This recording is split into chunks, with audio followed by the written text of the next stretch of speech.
Okay, right now, magkukomunyon po tayo.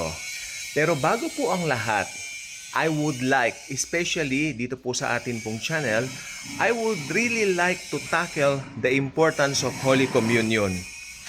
Some believe that Holy Communion, when you take it, you will attain salvation from it. That is not true. What is Holy Communion biblically? We are born again Christians, we are believers of the Lord Jesus Christ, no? So, communion should be in its proper perspective pag ginagawa po natin.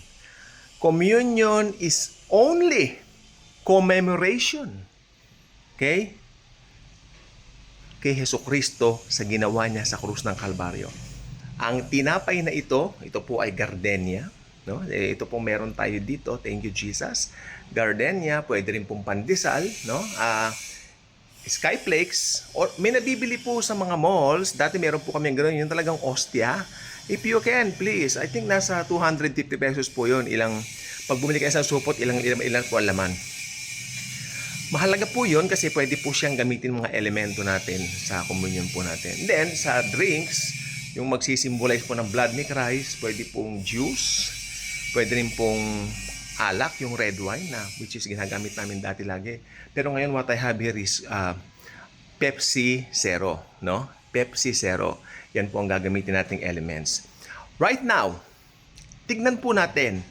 This is just a simple commemoration. Si Jesus, bago siya hulihin nung gabing yaon, yan po ay Huwebes, no? Hindi ba namatay siya ng Friday? Bago hulihin ng mahal na Panginoong Jesucristo, siya po ay dumampot ng tinapay. Gawin ninyo ito sa pag-alaala sa akin. Simple commemoration lang po. Pero, tuwing nagko-commemorate tayo, ito po mahalaga po ito.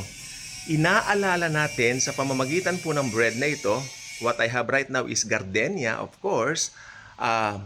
Sa bread na ito, inaalala natin yung kanyang katawang nalatayan. Tandaan po ninyo si Jesus nang huliin po nila, pinagbubugbog. Nakikita po natin mostly, siya po ay hinahagupit. Meron po mga pictures, no? Hinahagupit siya, yung sa pilar, yung pinahagupit siya ni Pilato.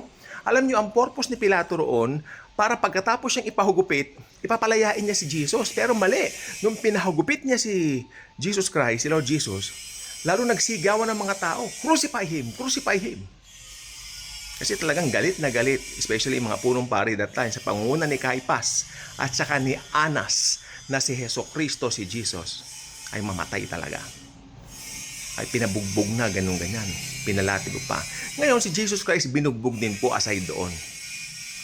Kasi si Jesus Christ, nung pinahampas siya sa pillar, ito po ay nasa 6 o'clock na po ng umaga yon, no? At nung, alam nyo na, nung si Lord Jesus po ay binugbog, nung kahuhuli lang po sa kanya. So, magdamag siyang binubugbog. So ito po ang kumakatawan doon. Both binugbog na katawan at nalatayan na katawan ng mga latigo. Ang pinanghampas po sa Panginoon ay hindi lang po basta-bastang tinatawag na yung, anong tawag doon? Latigo, na yung ordinaryong latigo. It's not that. Ang pinanghampas po kay Lord Jesus ay yung mga buto ng hayop na kapag hinampas mo sa likod ng isang tao, yung mga laman ng taong yun ay talaga po namang sasama. Ganun po talaga. Matatanggal, bubulwak. Ayan ang tamang term, bubulwak. Kaya nga po nung dala niya yung mabigat na beam, habang papunta siya sa Kalbaryo, kita na po yung kanyang kalamnan sa loob, yung lamang loob ng Panginoon. Di po ba? Yan po.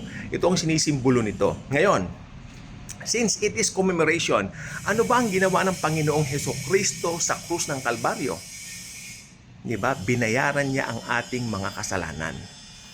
Okay? Na yan ang sumisimbolo dito po sa atin pong Pepsi Zero, yung dugo niyang nabubo.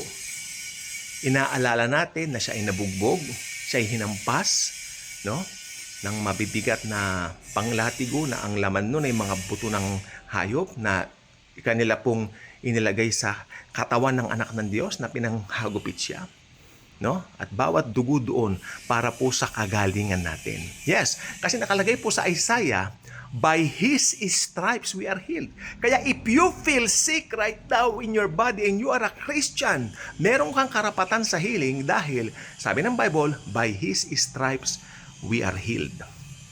Okay? At yan po ang katotohanan. Kung gusto mong basahin naman yung ating tinatawag na, anong tawag doon? Meron kang benefits, benepisyo natin sa krus ni Kristo, ni Jesus, puntahan mo yung Psalm 103 verses 2 to 5. Nandoon, pinatawad ng kasalanan natin, pinagaling tayo sa lahat ng karamdaman. At ito pong tinapay na ito, ang sumisimbolo po na tayo ay pinagaling na po sa lahat ng ating karamdaman. Hindi natin ito ginagawa bilang magic word o nagmamagic tayo, hindi. Inaalala natin na magaling na tayo dahil sa ginawa ni Lord Jesus. Okay? So right now, magkukomunyon po tayo. Simple lang po, magpe-pray po tayo. Ngayon, i-pause nyo muna itong video. Sabayan nyo ako sa komunyon. Pagkatapos, kumuha muna kayo ng elements ninyo, whether is Skyflex, o kahit anong bread dyan. Tapos, kumuha rin kayo ng anything na pwedeng juice, pwedeng Pepsi, pwedeng Coke, or kung may red wine kayo, mas maigi, no? Pause nyo muna to, okay? Bibilang ako ng up to 5. 1, 2, 3, 4, 5. Okay na po ba? Okay, resume tayo. Na magkukomunyon po tayo, magpre-pray po tayo. Bali, yung prayer po natin ay declaration na okay ng lahat. Dahil okay, ayos na. Tapos na po ni Jesus lahat sa krus. Panginoong Jesus, maraming pong salamat dahil pag-ibig ang nag-udyok sa iyo upang tanggapin mo ang mga latay na yan, mga bugbog na yan sa katawan mo para po sa kagalingan po ng aking katawang physical. Sabi ng Bible, Isaiah 53:5, by your stripes we are healed. And we believe in that. No Lord, hindi po kami gagaling. Ang totoo, magaling na kami. Okay, everyone, kumagat po tayo ng bread.